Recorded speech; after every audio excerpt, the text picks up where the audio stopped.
আজকে আমি বানাবো সিমের ভর্তা। সিমটাকে ধুয়ে পানি দিয়ে এখন চুলায় বসিয়ে দিব। সিমটা সিদ্ধ হয়ে গেছে, এটাকে আমি একটু তেল দিয়ে ভেজে নিব। তেল দিয়ে দিলাম ভাজার জন্য। নাড়াচাড়া করে এটাকে পানিটা ভালো করে শুকাই নিব, তেলও ভাজা হয়ে যাবে।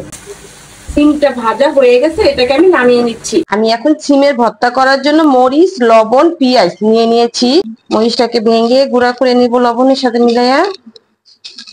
পেঁয়াজটাকে মিলিয়ে নিব মরিচের সাথে। এত ভালো করে কষলায় নিবেন, অত ভালো খেতে মজা লাগবে, ভালো লাগবে। নিয়ে নিচ্ছি সরষের তেল, নিয়ে নিচ্ছি সিম,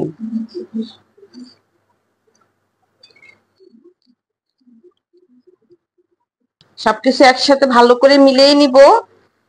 খুব সহজে হাতে কষলায় যে ভর্তা বানানো যায়, এটা খেতেও এক ধরনের স্বাদ। পাটায় বাটাটা এক ধরনের স্বাদ, হাতে কষলায় বানানোটা এক ধরনের স্বাদ।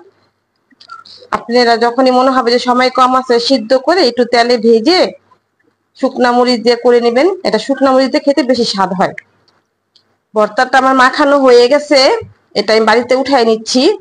যখন মুখে লুচি লাগবে না, খেতে ইচ্ছা করবে না, তখন এরকম একটু ভর্তা বানিয়ে নিবেন, দেখবেন অনেকগুলা ভাত খেতে পারবেন। সিম দিয়ে আপনারা বানায় খাবেন। আর আমার মতো কে কে বানান কমেন্টে জানাবেন। আল্লাহ হাফেজ।